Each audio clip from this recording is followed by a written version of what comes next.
Hey everybody, welcome back to the channel, and this weekend I have an analog photography hack for you guys, so let's get right into it.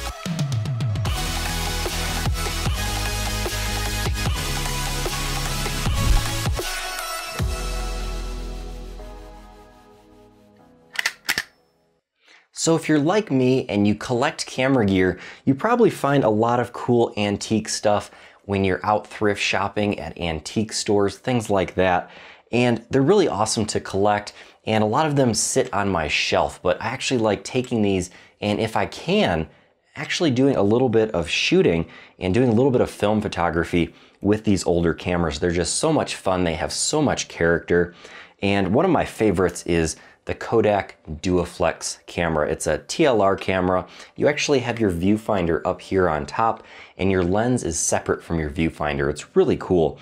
And you just throw this guy around your neck and you shoot down like this and take your photo.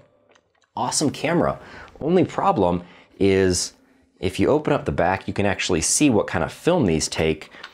And it takes 620 film, which I don't know about you guys, but I can't find any anywhere. It's discontinued, nobody makes it anymore, and you would think that that makes your medium format camera useless, but it doesn't. And there are a ton of videos out there already of how to load 120 film, which is still in production, onto your 620 spool, but today I'm going to show you guys how to load a roll of 35mm into your medium format camera. So let's see how it's done. Just take this guy out, have your roll of 35mm, I'm going to set that right behind me. And then in the Kodak Duaflex, and every camera is going to be a little bit different, we're going to open up the back. You can see we have our film plane right here, and this whole area is what gets exposed to film. And when you take your 35mm roll, you can see, start rolling it out here, 35mm is nowhere near as wide as your 620 frame or your 120 frame. So what happens is you only get about the center 2/3 or center 75%, and it actually exposes onto those sprocket holes on the side as well, which is really cool. You can take some really cool vertical or horizontal panoramic images if you want to shoot sideways, but I think the vertical panoramas are a lot of fun. So what we're going to start doing here is we'll take our 35mm and we're going to start rolling it onto and winding it onto our 620 spool. But we do have a little bit of an issue, and I have a trick to solve it. So on your 620 film camera, this hack works best with cameras that have a manual film winding knob. The issue is that, let's say you have a roll of 36 exposures, how far do I roll that winding knob until I get to the next exposure? And unlike 620 or 120 film, I can't look at the little piece of paper through the window on the back and see how far I need to roll my film. So here's a little trick for you guys to know exactly how far you need to wind your knob. Take a little strip of paper, take out your spool of film, and what you're going to want to do is cut this paper to about the width of a piece of 35mm film. Slip it on there real quick, make sure to wind it around itself. And then what I'm going to do is I'm going to roll it and put it right back into the camera. So now I have this piece of paper waving off the roll. I'm going to wind it up a little bit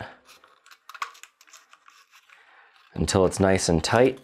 And then what I'm going to do is I'm going to take a Sharpie and I'm going to mark off on the back. You can see I already did it here. I'm going to mark off the top of the frame, and I'm going to mark off the bottom of the frame.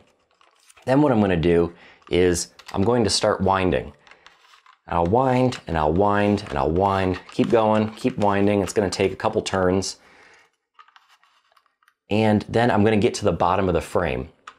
Now I want to give a little bit of room after the bottom of the frame. And then what I'm going to do is I'm going to make another mark, bottom of the frame.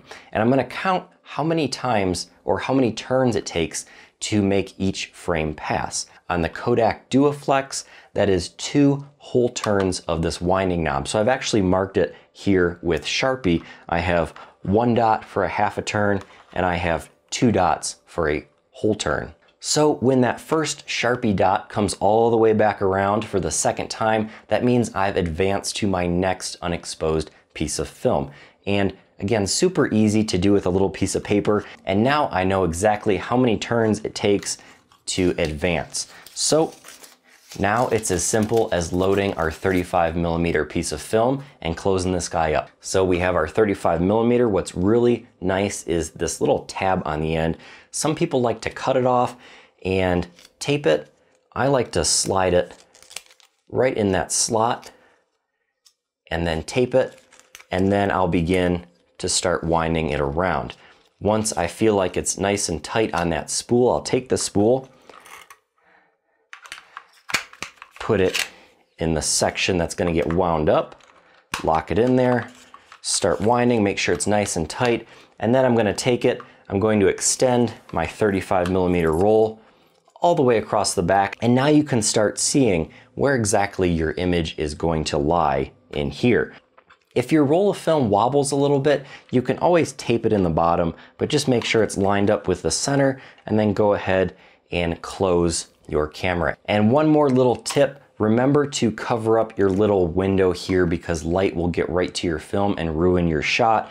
I've tried gaffer's tape, I've had that leak, I've had little light leaks, so maybe a piece of tin foil with some tape on both sides, that should solve that issue. But now you guys are ready to shoot 35mm on your 620 camera, and it's a lot more fun and it's a lot less expensive, and it's a lot cheaper to make mistakes on 35mm than it is on a roll of 120 film. So let's take a look at a couple shots that I took with this little trick and see how they turned out. Just a warning, they're not that great.